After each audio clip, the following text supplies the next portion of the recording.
नमस्कार, आप देख रहे हैं जौहार झारखंड। मैं हूं आपके साथ विभा उपाध्याय। आज झारखंड चुनाव के लिए नामांकन का मेगा डे रहा। आज एनडीए और इंडिया के कई दिग्गजों ने एक साथ नामांकन भरा, जिसमें बरहेट से सीएम हेमंत सोरेन भी शामिल रहे, जबकि गांडेय विधानसभा सीट से हेमंत सोरेन की पत्नी कल्पना सोरेन ने एक बार फिर से नामांकन किया। नामांकन के बाद हेमंत सोरेन ने कहा कि एक चुनावी प्रक्रिया है जिसे उन्होंने पूरा कर दिया है। बीजेपी नेताओं की झारखंड में कैंपेनिंग को लेकर हेमंत सोरेन ने कहा कि ये लोग प्रवासी नेता हैं जो कुछ दिन बाद झारखंड में खोजने से भी आपको नहीं मिलेंगे। तो दो तस्वीरें इस वक्त आपके टीवी स्क्रीन पर, जहां पर बरहेट से झारखंड के मुख्यमंत्री हेमंत सोरेन नामांकन का पर्चा भरते नजर आए। उन्होंने कहा कि इस चुनावी प्रक्रिया के हिस्से में मैं शामिल हुआ। वहीं दूसरी तरफ गांडेय से कल्पना सोरेन, और आपको यह भी बताते चलें कि बतौर मुख्यमंत्री की पत्नी कल्पना सोरेन के लिए विधानसभा का चुनाव अपने आप में एक बड़ा और महत्वपूर्ण है, जिसमें उन्होंने नामांकन का पर्चा दाखिल किया। बरहेट से नामांकन के बाद सीएम हेमंत सोरेन ने एक जनसभा को भी संबोधित किया, जिसमें बड़ी संख्या में कार्यकर्ता हूं या फिर समर्थक हूं भीड़ के रूप में उमड़े नजर आए। इस मौके पर हेमंत सोरेन ने कहा कि पिछली बार भी अकेले थे और इस बार भी अकेले ही विरोधियों के सामने वो एक चुनौती की तरह खड़े हैं और उन्हें धूल चटाएंगे।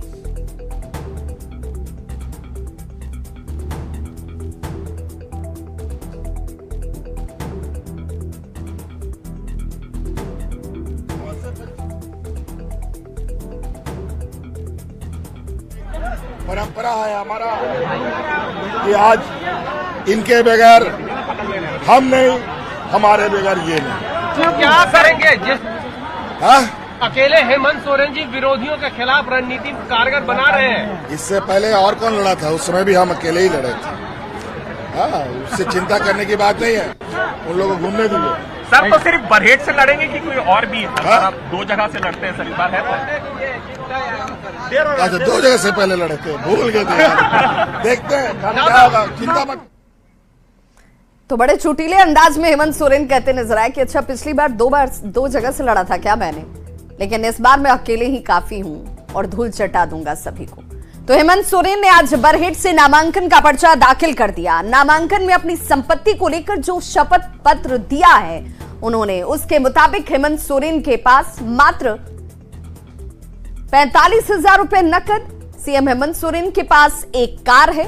2008 में खरीदी गई इस कार की कीमत आज 60,000 रुपए है। हेमंत सोरेन के पास 2 डायमंड नेकलेस हैं, एक इटालियन चेन उनके पास है। हेमंत सोरेन की पत्नी के नाम पर 4 बैंक में 5 अकाउंट जरूर हैं। पत्नी कल्पना सोरेन के खाते की अगर बात करें तो खाते में क्या कुछ है वो भी जरा देख लीजिए और जान लीजिए। हेमंत सोरेन कल्पना सोरेन के नाम पर बैंक में, जिसमें आईसीआईसी बैंक का जिक्र किया गया है, 2 एफडी उन्होंने जरूर पत्नी के नाम पर खोली हुई है। पत्नी कल्पना सोरेन के खाते में जो राशि है उसकी चर्चा भी यहां पर की गई है कि यही जमा पूंजी जो है उनके पास है। कल्पना सोरेन के नाम पर बैंक में आईसीआईसी बैंक में 2 एफडी जिसकी चर्चा हमने अभी की, दोनों एफडी का मूल्य जो है वो इस वक्त आप अपने टीवी स्क्रीन पर भी देख पा रहे होंगे, और यही राशि, इसी का जिक्र उनकी तरफ से आज नामांकन का पर्चा दाखिल करने के दौरान अपनी कुल संपत्ति के तौर पर किया गया। मुख्यमंत्री के बाद अब नेता प्रतिपक्ष अमर बाउरी की भी बात करते हैं। जी हां, अमर बाउरी, बीजेपी प्रत्याशी अमर बाउरी ने भी चंदन क्यारी से तीसरी बार मौका है जब नामांकन का पर्चा उनकी तरफ से भरा गया। नामांकन के बाद अमर बाउरी की चंदन क्यारी की जनता के सामने वो जब पहुंचे तो उन्होंने कहा कि ये जनता का प्रेम भी है और तीसरी बार हैट्रिक मैं लगाऊंगा। बीजेपी की जीत की हैट्रिक लगाने का और विरोधियों की हार की भी हैट्रिक होगी। अमर बाउरी ने कहा कि जनता के आशीर्वाद से इस भ्रष्टाचारी सरकार को मैं उखाड़ फेंकूंगा। उम्मीद अच्छाई की, उम्मीद सर्वश्रेष्ठ प्रदर्शन की, उम्मीद चंदन क्यारी सहित पूरे झारखंड में एक ऐसी जन सरोकार की सरकार बनाने की जिसके माध्यम से इस भ्रष्टाचारी सरकार को हम उखाड़ फेंकेंगे। जीत का आशीर्वाद लेने के लिए जाएंगे चंदन कैरी के जनता के पास यह मौका है हैट्रिक लगाने का, जीत का हैट्रिक लगाने का, हार का हैट्रिक लगाने का। कि इन्होंने एक एक ऐसे ज्वलंत मुद्दा को 5 वर्षों में आप लोगों ने देखे कि झारखंड अलग हुए लगभग 20 वर्षों में चला, 22 वर्ष। किसी ने इस तरह से जोरदार तरीके से, आज तक विपक्ष के नेता बहुत हुए होंगे, मगर इनके जैसा नेता, जुझारू प्रखर नेता, जो एकदम निडर होकर जनता के हर समस्या को विधानसभा में उठाने का काम किया। और अब चला बात कर लेते हैं राज्य विधानसभा सीट की, जो इस बार बेहद दिलचस्प होने वाली है। जी हां, दिलचस्प लड़ाई इस सीट पर आपको देखने को मिलेगी। एक तरफ बीजेपी के दिग्गज और 6 बार के विधायक सह पूर्व मंत्री सीपी सिंह हैं, तो दूसरी तरफ उनके सामने जेएमएम से मौजूदा राज्यसभा के सांसद महुआ माझी हैं। 13 नवंबर को रांची सीट के लिए मतदान होना है, जिसके लिए दोनों ने ही आज नामांकन कर दिया। और दोनों ही नामांकन की तस्वीरें इस वक्त आप टीवी स्क्रीन पर देख पा रहे होंगे। एक तरफ सीपी सिंह है जो बीजेपी कैंडिडेट, और नामांकन के बाद दोनों ही नेताओं ने जनता से जीत का आशीर्वाद भी मांगा। सीपी सिंह ने जहां हेमंत सरकार को उखाड़ फेंकने की बात कही, तो वहीं महुआ माझी ने विकास की रफ्तार को और आगे बढ़ाने का भरोसा दिया। झारखंड के अस्मिता को बचाना है, झारखंड के रोटी बेटी और माटी को बचाना है, तो भारतीय जनता पार्टी को वोट दे, ताकि झारखंड से ठगबंधन की सरकार को हटाया जा सके और झारखंड की अस्मिता को बचाया जा सके। रांची वासियों को हम लोग एक मेट्रो सिटी का सुख देना चाहते हैं। विगत 30 वर्षों से उन्होंने अपने जनप्रतिनिधियों को चुना, लेकिन रांची की जो स्थिति है उसे देखकर नहीं लगता कि ये राजधानी है। मुझे एक बार मौका दीजिए, मैं आप लोगों की हर समस्या से आपको निजात दिलाने का प्रयास करूंगी।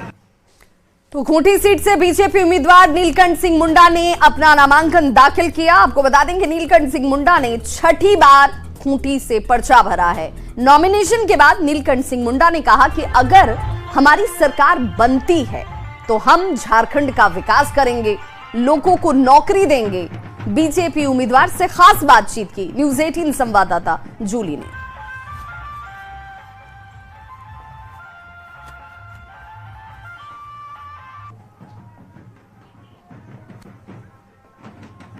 तो इस वक्त बीजेपी के उम्मीदवार नीलकंठ मुंडा जी अपने नॉमिनेशन के लिए जा रहे हैं और समर्थकों का देख सकते हैं हुजूम है इनके साथ। इनसे बात करने की कोशिश करेंगे। कौन कौन से मुद्दे लेकर के आप जनता के बीच में इस बार जाने वाले हैं? जब मैं 2000 में चुनाव लड़ रहा था, उस समय मैंने खूंटी की जनता से यही कहा था कि मैं खूंटी का विकास करूंगा और मैं आपके बीच में सहज उपलब्ध रहूंगा। और आज उसी का परिणाम है कि लगातार खूंटी की जनता ने 5 बार मुझे विजय बनाने का काम किया है। और इस बार भी खूंटी की जनता ने संकल्प लिया है कि 6ठी बार भारतीय जनता पार्टी के उम्मीदवार नीलकंठ सिंह मुंडा जी को जिताने का मुझे काम करेंगे। ये खूंटी की जनता ने संकल्प लिया है। आप देख रहे हैं अभी जो हमारा नॉमिनेशन के बाद जब हम आ रहे हैं तो देख लीजिए सामने लगभग 1 किलोमीटर तक लोग यहाँ पर उमड़े हुए हैं और सभी लोग उत्साह में हैं और सभी के मन में है कि इस बार पुनः एक बार हम लोग भारतीय जनता पार्टी को यहाँ से विजय बनाने का काम करेंगे। कई बार ऐसा देखा जाता है कि अगर लगातार कोई नेता जीत रहे हैं तो एंटी इनकम्बेंसी आती है, तो क्या आपको भी लगता है कि जनता के बीच में? आपको देखने से पता लगेगा कि एंटी इनकम्बेंसी है कि नहीं। देख लीजिए आधा पौन किलोमीटर, 1 किलोमीटर तक लोगों का हुजूम लगे हुई है और लोग एक आदमी, एक पब्लिक, एक वोटर्स आज कह रहे हैं कि नीलकंठ सिंह मुंडा भारतीय जनता पार्टी को हम वोट देने का काम करेंगे। और ये हमारा आज का जो देख रहे हैं, ये नॉमिनेशन के बाद जो भीड़ उमड़ी है या लोग आए हुए हैं, इससे अंदाजा लगा सकते हैं। अगर आपकी सरकार बनती है, झारखंड में मुख्यमंत्री बनते हैं, तो क्या क्या बीजेपी करेगी? क्या क्या आपके विकास का रोड मैप क्या है? लेकिन भारतीय जनता पार्टी का 5 तंत्र आप देखे होंगे और हम भारतीय जनता पार्टी ने यही कही है कि हमारी यदि सरकार बनती है हम तो झारखंड प्रदेश का सर्वांगीण विकास करेंगे। यहाँ के युवक को तो रोजगार देंगे, नौकरी देंगे। यहाँ के लोगों को गोगो दीदी के तहत हम उनको महिलाओं को सम्मानित करने का काम करेंगे। इसी तरह हम सारे क्षेत्रों में, चाहे हो अगड़ी हो, पिछड़ी हो, दलित हो, आदिवासी हो, सभी लोगों को हम यहाँ विकास करेंगे। भारतीय जनता पार्टी ने संकल्प ली हुई है। तो यहाँ आपने बीजेपी उम्मीदवार नीलकंठ मुंडा को सुना और उनका कहना है कि हम हर तरीके से विकास करने की कोशिश करेंगे और एंटी इनकम्बेंसी की लहर बिल्कुल भी नहीं है, ऐसा इनका कहना है। कैमरा पर्सन संत के साथ जूली, न्यूज़ 18 खूंटी। तो झारखंड बीजेपी के चुनाव प्रभारी शिवराज सिंह चौहान ने एक बार फिर से हेमंत सरकार पर निशाना साधा है। शिवराज सिंह चौहान ने कहा कि झारखंड की हेमंत सरकार चक्रवाती तूफान दाना से भी खतरनाक है, जिसने झारखंड को पूरी तरह से बर्बाद कर दिया है। आ रहा ना दाना तूफान, इस तूफान से ज्यादा खतरनाक तो जेएमएम कांग्रेस की सरकार है, जिसने सब बर्बाद कर दिया।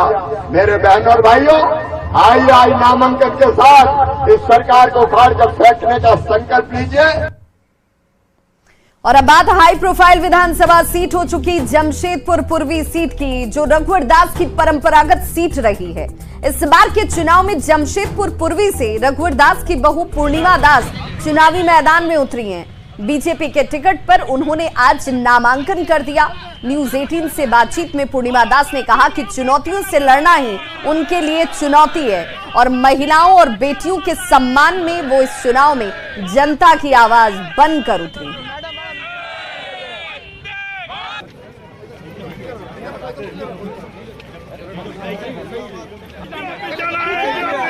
जमशेदपुर पूर्वी का ये विधानसभा सीट जमशेदपुर पूर्वी सबसे हॉट सीट माना जाती है और वहीं से जमशेदपुर की बेटी पूर्णिमा दास ने आज नॉमिनेशन किया है। सीधे तौर पर उनसे हम बात करेंगे। सबसे पहले न्यूज़ 18 की ओर से बहुत बहुत बधाई आपको। धन्यवाद आशीष जी। कितना बड़ा चैलेंज होगा? मैंने पहले भी कहा है कि चैलेंजेस तो आते जाते रहते हैं, उनका सामना करना ही सबसे बड़ा चैलेंज है। अगर आप उनका सामना कर लेते हैं वो सबसे बड़ी बात है। अगर चुनौतियां आ रही है तो आने दीजिए, हम चुनौतियों का सामना करने के लिए समस्त भारतीय जनता पार्टी के कार्यकर्ता और हमारे जो देवतुल्य जनता है उनके साथ हम खड़े हैं। पूर्णिमा जी, देश के प्रधानमंत्री नरेंद्र मोदी लगातार बेटियों को बढ़ावा देते हैं और उसका असर भी साफ तौर पर झारखंड में देखने को मिला है। 12 महिलाओं को विधायक के प्रत्याशी बनाया गया है। ये कितनी बड़ी आप लोगों के लिए गर्व की बात है। देखिए, अगर महिलाओं को सम्मान दिला सकते हैं तो वो सिर्फ एक ही पार्टी है और वो है भारतीय जनता की पार्टी। उन्होंने ये साबित किया है इस विधानसभा चुनाव में, झारखंड के इस विधानसभा चुनाव में उन्होंने 12 महिलाओं को ये अवसर प्रदान किया है कि वो स्वयं आके अपनी लड़ाई लड़े और महिलाओं को शिक्षा, स्वास्थ्य, रोजगार मुहैया कराए।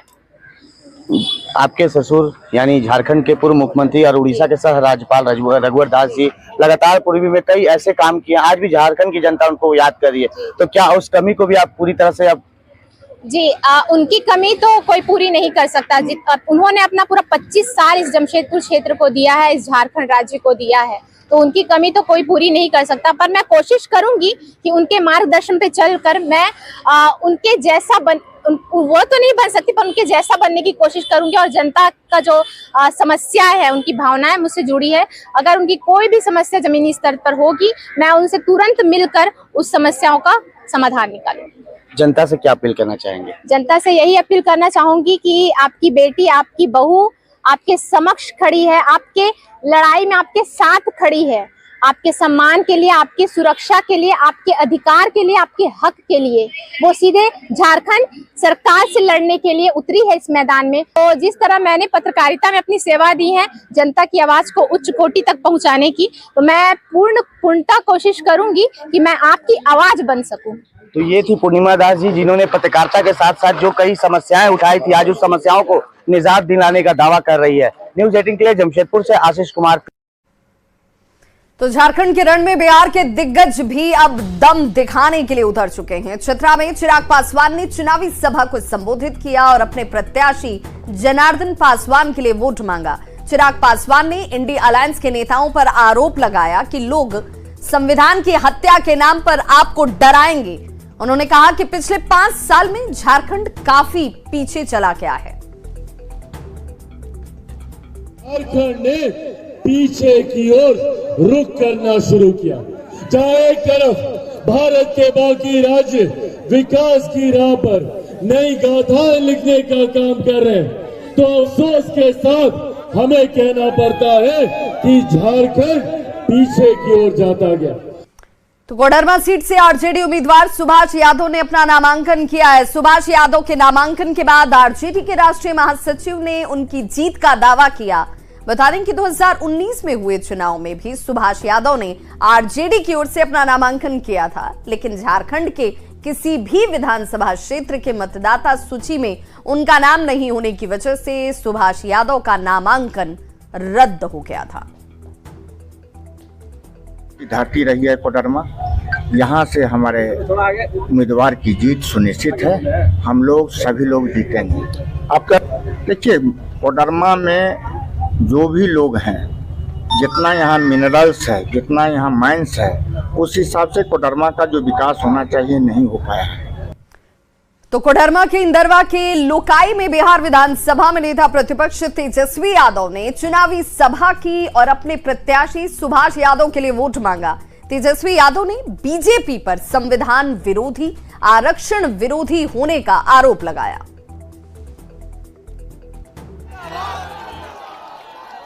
लोग आरक्षण विरोधी लोग हैं, पिछड़ा विरोधी लोग हैं, व्यक्ति विशेष का भले ही लोग भला करते हैं, लेकिन पूरे समाज को इन लोगों ने धोखा देने का काम किया है।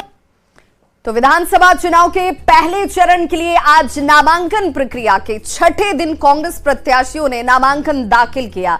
जामताड़ा विधानसभा से कांग्रेस उम्मीदवार इरफान अंसारी, मांडर से कांग्रेस प्रत्याशी शिल्पी नेहा तिर्की, सिमडेगा विधानसभा से भूषण बाड़ा और कोलेबिरा विधानसभा सीट से नमन विस्कल कोगांडी ने नॉमिनेशन किया। नॉमिनेशन के दौरान सभी उम्मीदवारों ने इंडी गठबंधन की जीत का दावा किया। यहाँ नहीं गलने वाला है, झारखंड में उनका दाल नहीं गलेगा। यहाँ जनता ने मन बना लिया है। भाजपा जो जिस तरह से कूटनीति चलती है वो फेल हो गई। मगर जिस निष्ठा से हम अपने क्षेत्र में काम किए हैं, उसको देखकर मांडर की जनता ने और कांग्रेस पार्टी के शीर्ष नेतृत्व ने मुझ पे दोबारा भरोसा जताया है। इस बार हम लोग मांडर विधानसभा को भारी मतों से जीतेंगे। करने वाले बच्चों के लिए जिस तरह से मैं एक एक व्यक्ति के लिए जिस तरह से उनके साथ रह के रात दिन रह के उनका मैं सेवा किया हूँ, उसी कि सेवा के प्रतिफल में उनसे मैंने फिर एक बार उनसे मैं मेरा विनम्र निवेदन है कि फिर से मुझे एक मौका दें। हमारी सिमडेगा के हमारे जिला, प्रखंड, पंचायत बूथ और सभी मतदाताओं को धन्यवाद देता हूं कि मुझ पर पुनः विश्वास किया गया। और रही बात तैयारी की, तो तैयारी हमारी पार्टी। तो कांग्रेस उम्मीदवारों ने अपना नामांकन किया और विधानसभा चुनाव को लेकर नामांकन का दौर जो है वो लगातार जारी है। अब जरा इरफान अंसारी को जान लेते हैं कि इरफान अंसारी आखिर कौन है, उनकी शिक्षा कहां से हुई और क्या। देखिए, जामताड़ा से इस बार वो उम्मीदवार, उम्र 49 साल, शिक्षा MBBS MT उन्होंने किया हुआ है। कुल संपत्ति की बात करें तो 1 करोड़ 7 लाख के आसपास उनकी संपत्ति। और आपराधिक मामले की अगर बात करें तो इरफान अंसारी के ऊपर 4 आपराधिक मामले जो हैं वो दर्ज हैं। ये जानकारी जो है उनकी तरफ से साझा की गई। शिक्षा की बात करें तो डॉक्टर ऑफ मेडिसिन और लुगन SK यूनिवर्सिटी यूक्रेन से उन्होंने डॉक्टरेट की है और कुल संपत्ति तकरीबन 1 करोड़ 7 लाख के आसपास उनकी बताई गई। हटिया विधानसभा सीट से इस बार मुकाबला जो है वो बेहद दिलचस्प होता हुआ नजर आ रहा है। हटिया से बीजेपी के प्रत्याशी हैं नवीन जायसवाल और उनके सामने कांग्रेस प्रत्याशी अजयनाथ शाहदेव के साथ ही आजसू नेता भरत काशी ने भी निर्दलीय उम्मीदवार के तौर पर अपना नामांकन दाखिल किया। दरअसल भरत काशी की ग्रामीण इलाकों में अच्छी पैठ बताई जाती है, जिससे हटिया का ये मुकाबला बेहद रोचक नजर आ रहा है। राष्ट्रीय पार्टी है, लेकिन उससे अलग होके इस बार जनता यहाँ पर लड़ाई करेगी। भरत काशी यहाँ पर चुनाव नहीं लड़ेगी, यहाँ पर हटिया की जनता यहाँ पर चुनाव लड़ने का काम करेगा। और इस बार निश्चित रूप से दोनों राष्ट्रीय पार्टी से अलग होकर इस बार हटिया विधानसभा में बदलाव होने की आवश्यकता है। ये जनता बदलेगी।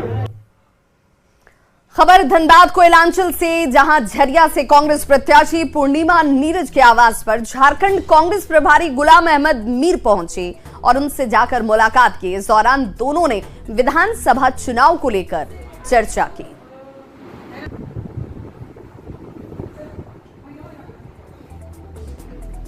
तो वहीं लोहरदगा से कांग्रेस के प्रत्याशी रामेश्वर उरांव ने नामांकन कर दिया है। रामेश्वर उरांव ने 4 सेट में नामांकन किया। इस मौके पर उनके प्रस्तावक के तौर पर सांसद धीरज प्रसाद मौजूद रहे। भारी संख्या में समर्थकों के ढोल नगाड़े की धुन के बीच रामेश्वर उरांव ने अपना नामांकन का पर्चा दाखिल किया। दिलचस्प बात ये रही कि लोहरदगा से सांसद सुखदेव भगत भी नामांकन कार्यक्रम में शामिल हुए। लोकसभा चुनाव के बाद से ही रामेश्वर उरांव और सुखदेव भगत के बीच कई मौकों पर खुलकर टकराव आपने देखा होगा, जब सामने इस तरह के टकराव की स्थिति बनती दिखी। लेकिन अब चुनाव में सब कुछ ठीक होता हुआ दिख रहा है। हम लगा करके चुनाव लड़ेंगे, प्रचार करेंगे और 13 तारीख को जो मतदान होगा, रिजल्ट 23 को निकलेगा तो विजय श्री कांग्रेस पार्टी को मिलेगी। तो जमशेदपुर में विधानसभा चुनाव को लेकर कई दिग्गजों ने आज अपना नॉमिनेशन किया। जमशेदपुर पश्चिम से कांग्रेस के उम्मीदवार बन्ना गुप्ता और एनडीए जेडीयू कैंडिडेट सरयू राय ने नॉमिनेशन किया। वहीं जमशेदपुर पूर्वी से कांग्रेस उम्मीदवार डॉक्टर अजय कुमार और बीजेपी से बगावत कर जिला पार्षद राजकुमार सिंह ने निर्दलीय नॉमिनेशन किया। कोटका से बीजेपी प्रत्याशी मीरा मुंडा ने भी आज नामांकन का पर्चा भरा। तो झारखंड की राजनीति में आज नामांकन का दिन रहा और बड़े पैमाने पर नेताओं ने नामांकन किया, जिसमें कई दिग्गज भी एक बार फिर अपनी सियासी किस्मत को आजमाने के लिए उतरे हुए हैं। एक साथ 8 प्रत्याशियों के नामांकन की तस्वीरें इस वक्त टीवी स्क्रीन पर आपके हैं, जिसमें जमुआ गिरिडीह से आप देख रहे होंगे नॉमिनेशन का पर्चा भरते हुए केदार हाजरा, जेएमएम से डॉक्टर मंजू कुमारी बीजेपी कैंडिडेट, जमुआ से गिरिडीह में वो चुनावी ताल ठोक रही हैं। हजारीबाग की तस्वीर जहां प्रदीप प्रसाद बीजेपी कैंडिडेट के तौर पर चुनावी मैदान में उतरे। दीपिका पांडे सिंह गोड्डा से, महंगामा गोड्डा से, कांके रांची से देखिए जीतू चरण राम और श्रद्धानंद बेसरा बीजेपी के टिकट पर कोलेबिरा से, और सिमडेगा की तस्वीर भी आपके सामने है। साथ ही साथ रामचंद्र चंद्रवंशी बीजेपी कैंडिडेट चुनावी मैदान में विश्रामपुर पलामू से। तो इस बुलेटिन में बस इतना ही, लेकिन न्यूज़ 18 बिहार झारखंड पर खबरों का सिलसिला लगातार जारी।